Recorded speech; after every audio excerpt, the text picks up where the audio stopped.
Hello everyone, myself Anmoldeep Kaur और आज हम स्टार्ट करने जा रहे हैं क्लास 10th का chapter number 1 chemical reaction and equation.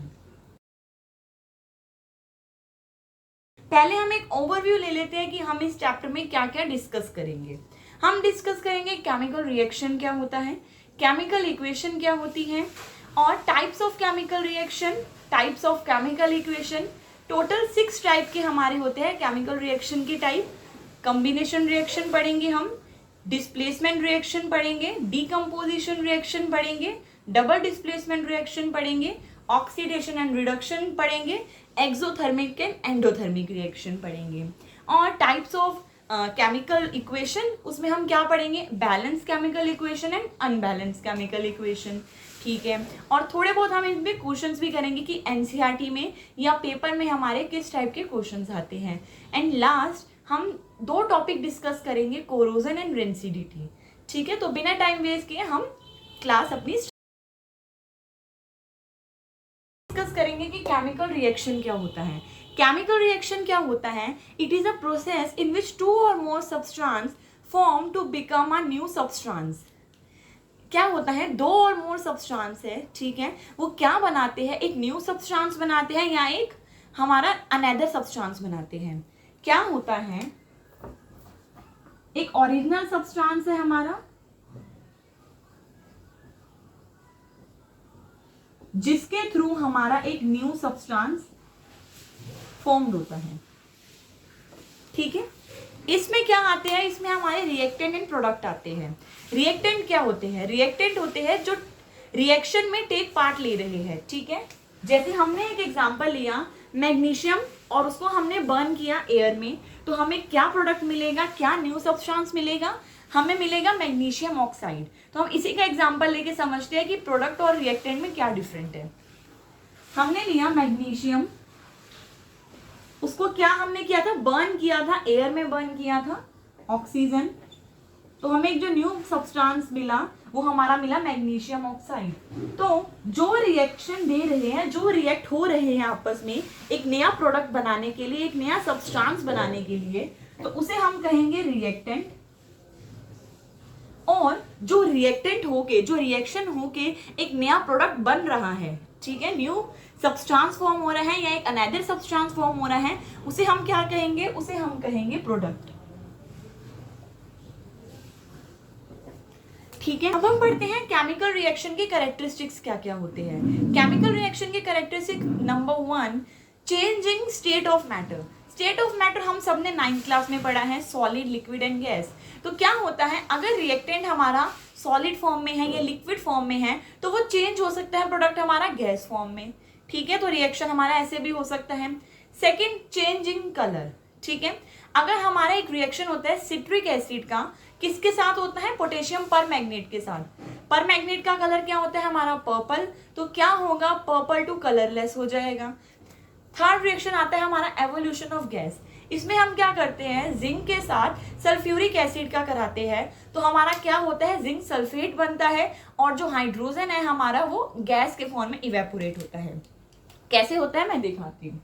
हमने लिया जिंक, सल्फ्यूरिक एसिड, तो जब ये आपस में रिएक्ट होंगे तो क्या प्रोडक्ट बनाएंगे, ये बनाएंगे जिंक सल्फेट और हमारा बचेगा हाइड्रोजन जो इवेपोरेट हो जाएगा गैस के फॉर्म में।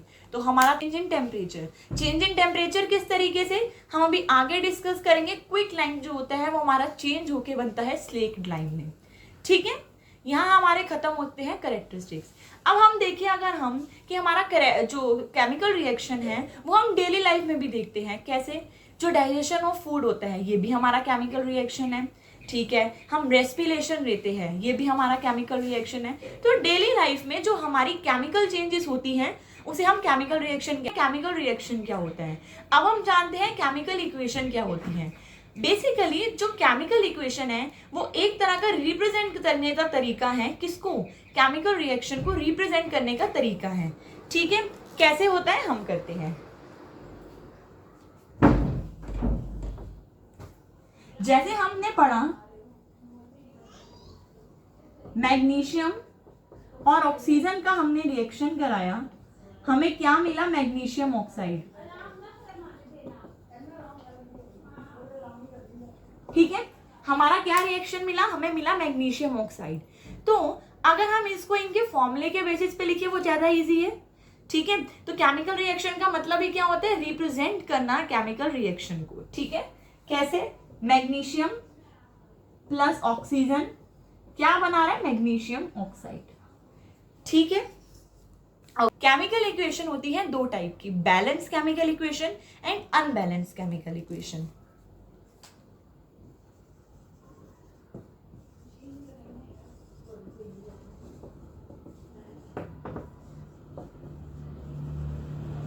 Balance chemical equation and unbalance chemical equation.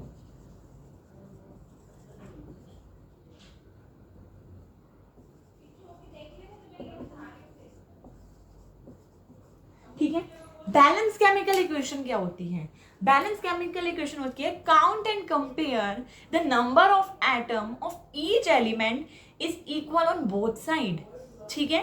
जो नंबर ऑफ एटम होते हैं ईच एलिमेंट के दोनों साइड पे इक्वल होने चाहिए। दोनों साइड से मेरा क्या मतलब है, दोनों साइड से मेरा मतलब है रिएक्टेंट और प्रोडक्ट की साइड हमारे जो नंबर ऑफ एटम है वो इक्वल होने चाहिए, उसे हम कहते हैं बैलेंस केमिकल इक्वेशन।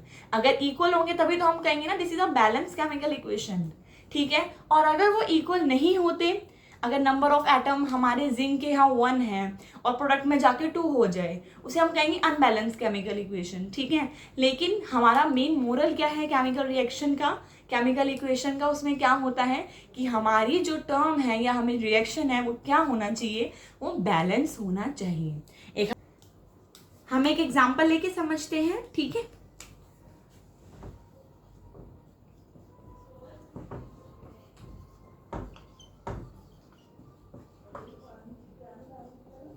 हमने क्या किया, जिंक का रिएक्शन करा रहे हैं हम सल्फ्यूरिक एसिड के साथ, हमें क्या बाय प्रोडक्ट मिल रहा है, हमें मिल रहा है जिंक सल्फेट और H2।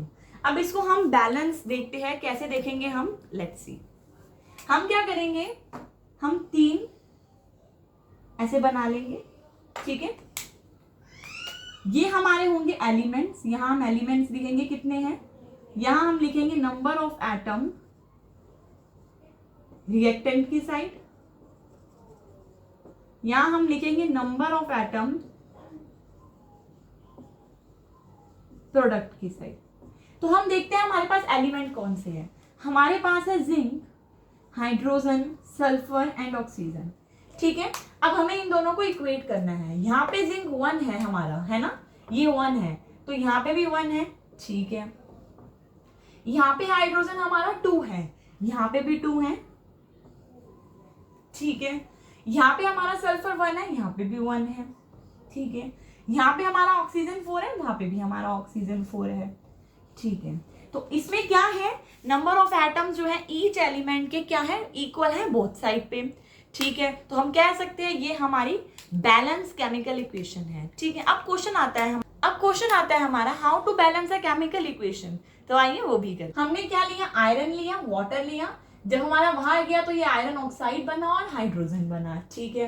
अब हम देखते हैं यहाँ पे हमारे आयरन के एलिमेंट 1 है, वहां पे हमारे 3 है, ठीक है। हाइड्रोजन यहाँ पे 2 है, वहां पे भी 2 है, ठीक है। यहाँ पे ऑक्सीजन 1 है, वहां पे 4 है, ठीक है। अब अगर मुझे यहाँ पे भी 3 लाना है तो मैं इसको 3 से मल्टीप्लाई कर दूंगी, यहाँ 3 आ जाएगा, तो मैं यहाँ पे अगर 3 लिख दूं तो हमारे ये आयरन हमारा बैलेंस हो गया। अब हम ऑक्सीजन को देखते हैं, यहाँ मेरा 4 है, अगर मैं यहाँ पे भी 4 कर दूं मीन्स मैं यहाँ पे लिख दूं 4, तो मेरा ऑक्सीजन बैलेंस हो गया। लेकिन अगर मेरा ऑक्सीजन यहाँ बैलेंस हो गया तो मेरा यहाँ पे हाइड्रोजन कितने हो गए, यहाँ पे मेरे हाइड्रोजन हो गए अब 8, यहाँ मेरे 8 हाइड्रोजन है, यहाँ पे 2 है, तो मैं यहाँ पे भी अगर 4 लगा दूं तो हमारी जो केमिकल इक्वेशन है वो बैलेंस हो जाएगी। तो इस तरह से करते हैं हम केमिकल इक्वेशन को बैलेंस, ठीक है। कॉम्बिनेशन रिएक्शन, नाम से ही पता चल रहा है कंबाइन हो रहा है। तो इसमें क्या होता है, in this reaction 2 or more substance combine to form a one product. Example A plus b AB, 2 or more substance formed हो रहे हैं और क्या बना रहे हैं, एक सिंगल प्रोडक्ट बना रहे हैं। इसमें हम एग्जांपल अपना वही लेते हैं, मैग्नीशियम प्लस ऑक्सीजन क्या बना रहा है, मैग्नीशियम ऑक्साइड। अब इस पे हमारा एक क्वेश्चन आता है। क्वेश्चन क्या आता है, पहले हम थ्योरी समझते हैं फिर क्वेश्चन करेंगे। जो मैग्नीशियम रिबन है हमारा, ये बर्न होता है एयर में, ठीक है। लेकिन जब इसे बर्न करना होता है ना एयर में, उससे पहले हम क्या करते हैं, मैग्नीशियम रिबन को क्लीन करते हैं। किससे क्लीन करते हैं, सैंड पेपर से क्लीन करते हैं, ठीक है। पेपर में क्वेश्चन आता है ऐसा हम क्यों करते हैं, तो क्यों करते हैं हम ऐसा, हम इसलिए करते हैं, क्या होता है, मैग्नीशियम रिबन पे एक प्रोटेक्टिव लेयर होती है मैग्नीशियम कार्बोनेट की, ठीक है। उसको हम रिमूव करने के लिए, इसलिए हम उसको, ताकि वो रिमूव हो जाए, इसलिए हम इसको क्लीन करते हैं पहले सैंड पेपर से, एयर में बर्न करने से पहले, ठीक है। और जब हम इसे एयर में बर्न कर देते तो ये हमें क्या प्रोडक्ट देता है, मैग्नीशियम ऑक्साइड, ठीक है। Second reaction, decomposition reaction. Mainly जो डीकम्पोजिशन रिएक्शन है ये कॉम्बिनेशन रिएक्शन का अपोजिट है, ठीक है। अपोजिट कैसे है, कॉम्बिनेशन रिएक्शन क्या होता है, टू और मोर सब्सटेंस को कंबाइन करके एक न्यू सब्सटेंस बनाता है, न्यू प्रोडक्ट बनाता है। लेकिन ये क्या करता है, ये करता है कि इसके पास ऑलरेडी कंबाइन इसके पास सब्सटेंस है, ठीक है। तो ये उसको डीकम्पोज करता है टू और मोर सब्सटेंस में, ठीक है। कैसे करता है, इसके पास ऑलरेडी कॉम्बिनेशन में एक प्रोडक्ट है, रिएक्टेंट है, तो ये उसको क्या करता है, डीकम्पोज करता है टू और मोर रिएक्टेंट में, ठीक है। जैसे हम लेते हैं एग्जांपल, कैल्शियम कार्बोनेट का एग्जांपल लेते हैं हम। कैल्शियम कार्बोनेट ये क्या बनाता है, कैल्शियम ऑक्साइड बनाता है और CO2 बनाता है। तो ये सिंगल प्रोडक्ट है, रिएक्टेंट है। तो ये क्या करता है, ये टू और मोर प्रोडक्ट बनाता है, ठीक है। अब हमारे आते हैं डीकम्पोजिशन रिएक्शन में 3 रिएक्शन इसके अंदर ही आते हैं। पहला reaction thermal reaction. Thermal reaction से पता चल रहा होगा ये हीट के प्रेजेंस में होता है, ठीक है। तो क्या होता है, इसी एग्जांपल को देख के समझते हैं। जब कैल्शियम कार्बोनेट को हम बना रहे होते हैं, ये क्यों बनता है, क्योंकि इसको हम हीट करते हैं पहले, ठीक है। कैल्शियम कार्बोनेट को जब हम हीट करेंगे तो ये कैल्शियम ऑक्साइड और कार्बन डाइऑक्साइड बनाएगा, ठीक है। सेकेंड रिएक्शन हमारा होता है इलेक्ट्रोलिसिस रिएक्शन। इलेक्ट्रोलिसिस से मतलब इलेक्ट्रोलाइट इलेक्शन, ठीक है। इलेक्ट्रोलिटिक रिएक्शन हम कैसे होता है, जब हम वाटर में इलेक्ट्रिसिटी पास करते हैं तो हमें 2 प्रोडक्ट मिलते हैं। क्या 2 प्रोडक्ट मिलते हैं, एक हाइड्रोजन एंड एक ऑक्सीजन। हम उसको शो करते हैं कैसे, हमने वाटर में इलेक्ट्रिसिटी पास की थी, ठीक है। तो हमें क्या 2 प्रोडक्ट मिलेंगे, ठीक है। तो हमें क्या 2 प्रोडक्ट मिलेंगे, hydrogen and water. Third reaction हमारा होता है फोटोलिसिस रिएक्शन। फोटोलिसिस रिएक्शन हमारा क्या होता है, फोटोलिसिस रिएक्शन हमारा होता है in the presence of sunlight. Sunlight के प्रेजेंस में ये हमारा होता है। हम लेते हैं सिल्वर क्लोराइड, ठीक है। ये क्या बनाता है, ये बनाता है एक हमारा सिल्वर और एक बनाता है क्लोराइड। जो हमारा सिल्वर क्लोराइड है ना, उसका कलर होता है व्हाइट। जब इसको हम करते हैं फोटोलिसिस को सनलाइट की प्रेजेंस में, तो क्या होता है, जो व्हाइट कलर है वो चेंज हो जाता है ग्रे कलर में, ठीक है। क्या होता है, जो व्हाइट कलर होता है वो ग्रे कलर में चेंज हो जाता है। मेनली जो फोटोलिसिस रिएक्शन है ये हम फोटोग्राफिक पेपर में भी करते हैं, जिसमें हमारा कलर चेंज होता है, ठीक है। तो हम आते हैं अपनी थर्ड रिएक्शन पे। थर्ड रिएक्शन है हमारा डिस्प्लेसमेंट रिएक्शन। डिस्प्लेसमेंट रिएक्शन क्या होता है, when the more reactive element displace its position to less reactive element in a compound to form a product, ठीक है। क्या कहता है, जब हमारा एक मोर रिएक्टिव एलिमेंट है वो क्या करता है, अपनी पोजीशन डिस्प्लेस करता है, लेस रिएक्टिव के पास चला जाता है, रिएक्टेंट प्रोडक्ट में चला जाता है, उसे हम कहते हैं डिस्प्लेसमेंट रिएक्शन। आइए हम देखते हैं कैसे।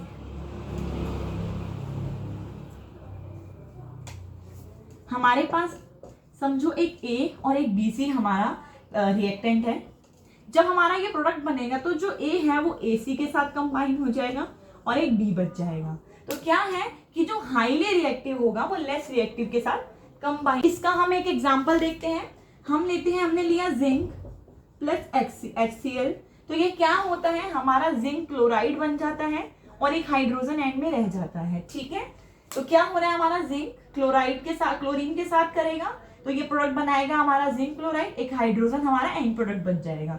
तो higher reactive element lower reactive element के साथ क्या कर रहे हैं, वो अपनी पोजीशन डिस्प्लेस करके फोर्थ रिएक्शन होता है हमारा डबल डिस्प्लेसमेंट रिएक्शन। आइए हम उसे करते हैं।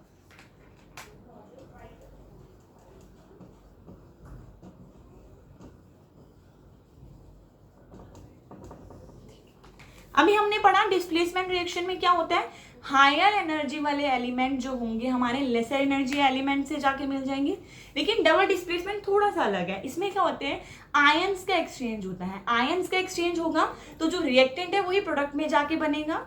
ठीक है, हम इसको समझते हैं कैसे, जैसे हमारा ए बी है प्लस सी डी है। ठीक है, तो जो ए है वो सी के साथ मिल जाएगा या बी और जो हमारा सी के साथ मिल जाएगा, मतलब ऐसे ही जो रिएक्टेंट है वो आपस में ही डिस्प्लेस हो जाते हैं। ठीक है, हम इसमें एक एग्जांपल लेते हैं, BaCl barium chloride plus NaSO4, ये हमारा क्या बनाता है BaSO4 और NaCl। तो इसमें क्या हो रहा है, जो बेरियम है हमारा वो किसके साथ मेट हुआ, सल्फेट के साथ, और हमारे एक सोडियम क्लोराइड बनाया। ठीक है, अब एक और चीज, जो ये डबल डिस्प्लेसमेंट रिएक्शन में जो हमारा BaSO4 बना है ये एक प्रेसिपिटेट फॉर्म हुआ है। क्या फॉर्म हुआ है, प्रेसिपिटेट फॉर्म हुआ है। अगर हमें क्वेश्चन आ जाए कि displacement reaction double displacement reaction में हमें डिफरेंस पता करना है, तो हम क्या करेंगे कि जो हमारा डबल डिस्प्लेसमेंट रिएक्शन है इसमें क्या होता है, जब हम रिएक्शन करा रहे होते हैं तो प्रोडक्ट के फॉर्म में हमें एक प्रेसिपिटेट मिल जाता है। ठीक है, आइए हम बढ़ते हैं अपने फिफ्थ रिएक्शन की तरफ। फिफ्थ रिएक्शन है हमारा ऑक्सीडेशन एंड रिडक्शन रिएक्शन। पहले हम पढ़ते हैं ऑक्सीडेशन रिएक्शन क्या होता है। ऑक्सीडेशन रिएक्शन से हमें समझ आ रहा होगा, ऑक्सीडाइज ऑक्सीजन की एडिंग होती है और रिमूवल होता है हाइड्रोजन का। ठीक है, और ऐसे ही जो हमारा रिडक्शन रिएक्शन है वो इसका अपोजिट है, उसमें एडिशन होता है हमारा हाइड्रोजन का एंड रिमूवल होता है हमारे ऑक्सीजन का। हम एक एग्जांपल देखते हैं, हमने लिया कॉपर ऑक्साइड प्लस हाइड्रोजन, तो इसका जो हमें प्रोडक्ट मिला वो मिला कॉपर एंड वाटर। अब क्या हो रहा है, इसमें ऑक्सीजन का रिमूवल हो रहा है। ऑक्सीजन के रिमूवल को क्या कहते हैं, ऑक्सीजन रिमूवल को हम कहते हैं रिडक्शन। ठीक है, इसमें क्या हो रहा है, adding of oxygen. Adding of oxygen को क्या कहते हैं, ऑक्सीडेशन। ठीक है, और एक और चीज, जिस रिएक्शन में हमारा रिडक्शन ऑक्सीडेशन दोनों हो रहा हो उस रिएक्शन को हम क्या कहते हैं, रिडॉक्स रिएक्शन।